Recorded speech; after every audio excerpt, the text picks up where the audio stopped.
No DQ Galaxy. We are live with a recap of not just the final SmackDown of 2024, but also the final 2-hour SmackDown for the foreseeable future. Starting next week, 2025, SmackDown will officially be moving to a 3-hour show. Thank you to everybody out there watching this, whether it's live or on demand. I appreciate your viewership and support. Let's talk about the final SmackDown of the year as we head into a new era for WWE in 2025. We opened up the show with a recap from the Kevin Owens and Cody Rhodes storyline. Of course, Kevin Owens hurting Cody Rhodes, stealing the Winged Eagle Championship. Then we had General Manager Nick Aldis in the backstage area cutting a promo. We had this dramatic music. He said that Kevin Owens has no claim to the Winged Eagle and has until the end of the night to relinquish it or face severe consequences. Aldis said that Owens has one opportunity to do the right thing. More on that in just a few moments. We had Tiffany Stratton in a 6-woman tag team match. She teamed up with Nia Jax and Candice LeRae against Bianca Belair, Naomi. They are now the women's tag team champions, and Bayley. Before the match, there was a pre-match promo from the Good Girls. Bianca Belair is still looking for the person who attacked Jade Cargill. And then Nia Jax cut a promo by the stage. She once again denied attacking Jade, said that none of them did. Candice didn't. Tiffany Stratton didn't. And then Nia suggested that maybe Bianca Belair was trying to avoid suspicion on her. So Nia Jax basically thinking that maybe Bianca Belair was responsible for the attack on Jade Cargill, that Bianca attacked her own tag team partner. We had the tag match. It was a fairly standard match, although it did go on for quite a bit of time, as Matthew pointed out in the chat room. We had not one, but 2 commercial breaks. And then eventually, after the second break, things started to get chaotic with everybody in the ring. You had Naomi getting the upper hand on Nia Jax, giving her a Hurricane Rana out of the corner. Came off the split-legged moonsault, but Tiffany Stratton broke up the pin attempt, and then Tiffany saw Nia Jax down and grabbed her briefcase. She was going to try and cash in. Feels like it's been over a dozen cash-in attempts at this point. And of course, just as she's about to hand it over to the referee, Candice LeRae stops Tiffany from cashing in Money in the Bank. And then Naomi takes advantage of the situation after Candice tags back in. And then Candice gets pinned. Naomi gets the win. And they did confirm that next week on the first SmackDown that will be 3 hours, we will have Nia Jax defending the Women's Championship against Naomi.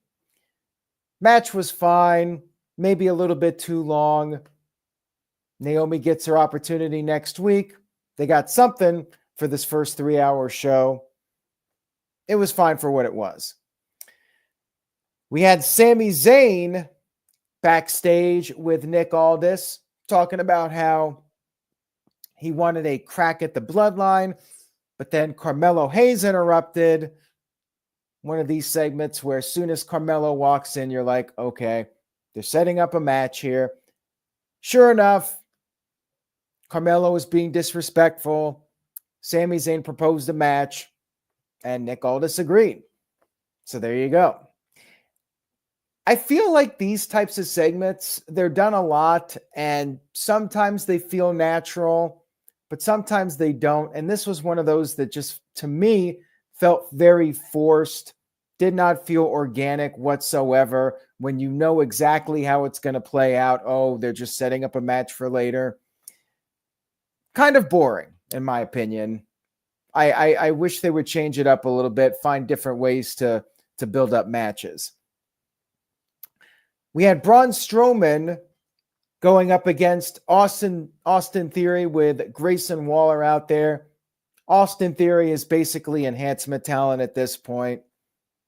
Hard to remember the last time he actually won a match. Strowman was tossing Theory around. Theory had to regroup.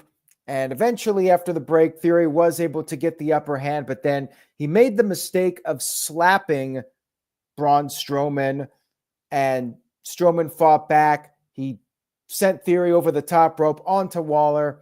Waller jumped over the barricade and ran away from Strowman. Strowman threw Theory back into the ring, but then Theory interfered. He came back, and Theory was able to hoist up Strowman, but could not keep him up there. And then Strowman picked up the victory with the power slam. Match was predictable. Not much to say about it. Backstage, or outside, I guess, Kevin Owens was in his car. He said he deserves to have the WWE title. He said that him and Aldis need to have a discussion on his terms, which means no security, no cronies, just the two of them. And we'll talk about that in just a few minutes. Next up, we had the championship celebration for the Women's United States Champion, Chelsea Green. Piper Niven hosted it. We had American flags.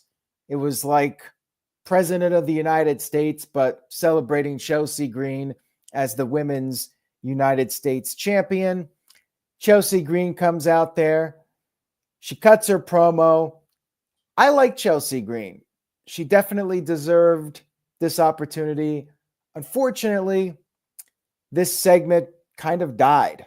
The crowd wasn't reacting. They weren't even booing her. They just weren't making much noise. Crowd was very quiet. The segment felt like they were trying to build her up as a heel, but it wasn't working. It was cringy. It was very cringy. She was calling herself red, white, and green, which, trying to get her heat, but just wasn't working. It was the wrong kind of heat in a way. It was like, man, this is stupid. I just want to change the channel. So I disagree with Matthew. We tend to agree on a lot, but I thought this segment was rough. Like, this felt like a bad Vince McMahon segment. And then, of course, you got the people that will say, they're just out there trying to build the characters, and you're not having fun here. I just don't think it was a good segment. It didn't click. Wasn't working for me. And after a while, Michin comes out there, and she has her kendo stick. She gets into a fight with Piper. She gets the upper hand. And then Chelsea managed to escape Michin. So this feud will continue. They did do a little tease of Piper and Chelsea perhaps having a split where Chelsea was thanking the one person who was by her side, ... herself, not Piper. And Piper was a little taken aback by that. That was maybe the most interesting thing of this segment. But will they actually follow through with it? I'm thinking back to Austin Theory and Grayson Waller. Weren't they teasing a split with those guys that went absolutely nowhere? Like, they're still together. There's no direction for Theory and Waller. So that's what I fear here, is that they're teasing a split between these two, but we're never actually going to get it. So we'll see. And speaking of splits, they've been teasing Nia Jax and Tiffany Stratton, at some point you got to pull the trigger on that. As I mentioned earlier, they've done like a dozen teases for the cash-in, and they haven't done it yet. And I feel like it's starting to get played out, and we need some kind of a major happening or something, a development in this storyline to make it interesting. So yeah, I'm a little concerned that they're not going to follow through with some of these storylines that they've been building up, but we'll see. 3 hours, they got an extra hour. We'll see what happens. Backstage, we had DIY, the tag team champions, with Pretty Deadly, and then the Street Profits came in, and Pretty Deadly said that it was Angel Garza and Humberto that were responsible for the attack backstage. So Street Profits went and found Legado del Fantasma, beat the crap out of them, and then we had a commercial. When we came back from a commercial, we had a tag team match going on with these teams. Match was fine. Standard tag team match. Profits started off strong. Then Garza and Humberto got the upper hand for a while. Then the Profits started to make their comeback. You had Elektra Lopez interfering. Then B-Fab took out Elektra.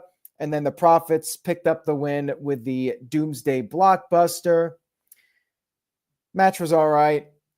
We had an Andrade video package, and he said he's coming for Shinsuke Nakamura. They confirmed a match next week. Nakamura will defend his championship against Andrade. And we had Sami Zayn versus Carmelo. This was a back and forth match. Sami Zayn kept trying to go for the Blue Thunder Bomb. He got it on his third attempt, and he picked up the win. No, he didn't. Of course, Carmelo kicked out of the Blue Thunder Bomb. And then you had Carmelo regaining the upper hand, hitting the code breaker, the first 48, whatever he calls it. Zayn kicked out of that. Then Zayn countered the nothing but net with a clothesline. He hit an exploder suplex in the corner and then went for the haluva kick, but Carmelo retreated. Braun Strowman tried to catch Carmelo, but Carmelo slipped away and ran to the back. And then in the ring, the Bloodline showed up. They attacked Sami Zayn, causing a disqualification, although Braun Strowman picked up Carmelo. So, I mean, that should have been a DQ, but it wasn't. So the match is thrown out. Doesn't really matter who won this one. You know, it was filler. We had the beatdown. Strowman tried to help out, and we had a little face-off with him and Jacob Fatu. When are we going to get the matches? Like, they keep teasing it. They teased Braun Strowman versus Jacob Fatu. Now they're teasing Braun Strowman versus Jacob Fatu, but are they just going to tease us? What about Braun Breaker and Jacob Fatu? We've gotten all these little teasers. Are they ever going to follow through and actually give us the big match? WrestleMania? I don't know. But anyways, the numbers caught up with Strowman. Too much to handle. He got laid out with the Samoan spikes from Solo, and then Solo put on the Ula Fala. So, you know, just more filler. Bloodline looking strong again. Roman Reigns better watch out. Solo Sikoa is a menace. Roman Reigns is in trouble. Yada, yada, yada. Shout out to Diana Majin 2.0, who sent in a $2 super chat. Thank you for that. I appreciate it. Says, can we put Roman Reigns on the clock? His wrestling has been mid. The matches have been fine, but they do tend to be predictable in a way. Roman Reigns matches have a pattern. They're very slow paced. It's more about telling whatever story they're trying to tell, and then they bust out the big moves towards the end. I would like to see them change it up a little bit, of course, and I'm hoping for the Tribal Combat match they'll do something, maybe make it a little bit more fast paced instead of just the usual But we'll see. We'll see what they come up with. There's a lot of talk right now. What are they going to do for WrestleMania? A lot of rumors out there. The Rock doesn't seem likely for WrestleMania, but is it all just to throw people off? Time will tell. Backstage, we once again had DIY with Pretty Deadly. Pretty Deadly was trying to form a bond with DIY. And then the Street Profits met up with the Motor City Machine Guns. Both teams want the next crack at the titles. And then Apollo Crews showed up, who is still working for WWE. And he revealed that it wasn't the Garzas who attacked them. It was, in fact, DIY. We had Kevin Owens coming down for the final segment with Nick Aldis. And Aldis once again demanded that Owens hand over the Winged Eagle. Owens said the Winged Eagle was the only bargaining chip he had. He made it clear Kevin Owens wanted his rematch with Cody Rhodes. He had Cody Rhodes beat at Saturday night's main event. Aldis once again said this is not negotiations. He said that Owens would have to hand over the title or he would never set foot in a WWE ring again. And at this point, Cody Rhodes arrived. Cody Rhodes basically said it's his responsibility to deal with Owens and take the Winged Eagle back. And he officially challenged Owens to a ladder match at the Royal Rumble with both championships up for grabs. Both held up above the ring, and whoever climbs the ladder and gets the championship wins the match. So basically this means Cody Rhodes will in fact stay WWE champion until the Royal Rumble, and spoiler alert, I suspect he will be staying WWE champion after the Royal Rumble. Which makes me feel like The Rock showing up is even less likely now, because it pretty much rules out my thought that maybe The Rock would somehow beat Cody at the Royal Rumble. Doesn't look like that's happening now. I suspect Cody will win. Maybe Randy Orton costs Kevin Owens the match. I could see that happening. But anyways, Kevin Owens accepted the match for the Royal Rumble, but then he shoved Nick Aldis into Cody. He attacked Cody, left him laying, held up the Winged Eagle Championship, and then was going crazy, even hit himself with the title, and then yelled out, "See you at the Royal Rumble, bitch." And that was the end of SmackDown. This was the best segment on the show, easily. They did a good job building up the Royal Rumble, setting up the ladder match. I'm very happy that they're keeping the Winged Eagle in the storyline and using it, doing like a WrestleMania 10 scenario with the two championships up for grabs. Very cool. I'm a fan of this. To me, this stood out above everything else on the show. This was very well done. So because of that, I do bump up SmackDown a little bit for that. But final segment was strong. Like, it was an A segment. Rest of the show to me was almost below par, like kind of like in the C territory. Very mid, not bad, but some stuff where you could just skip it and you wouldn't have missed anything of importance. So I am going with a B- for this show. It was pretty solid overall. Not great though. One negative is that now I'm kind of dreading the 3-hour shows, because this was 2 hours and it was dragging for me. And this was a 2-hour show. So I'm hopeful that this was just a lame duck SmackDown. And next week they're going to turn it up and there'll be some high quality shows. But yeah, I wasn't too blown away by the show. Main event segment though was good. And I'm looking forward to the ladder match. I do think Cody's staying champion for a while. Here's the funny thing. Ian pointed out at least no contract signings. Well, even though it's happening, I could still see them doing a contract signing. Save this video. Clip this comment right here. I have a feeling they're going to do a contract signing. I hope I'm wrong, though. I hope I am dead wrong and there's no contract signing for this match. But here's the thing, to quote my good friend Jeff Meacham. We still have like 5 weeks of TV before the Royal Rumble. Either 4 or 5 weeks of TV. And I think that they're going to need to fill time with 3-hour SmackDowns. Like, you've announced the match and now you have to build it up for the next month. So you're going to probably get your contract signing and then your final face-off between Cody Rhodes and Kevin Owens, all that usual stuff that they do. I hope they can come up with some creative things to keep the feud hot. It does feel a little bit early to confirming the match. They may have been able to wait a week or two, but there you go. It is official, or at least it's official until they sign the contract, whatever you want to say about it. It should be a great match at the Royal Rumble. So that was SmackDown. I tried to enjoy it as much as possible, knowing it was the last 2-hour show.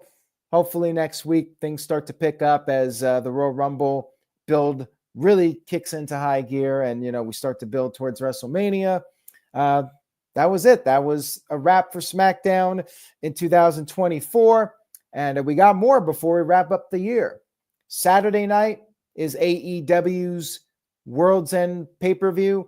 NoDQ.com will have live results coverage.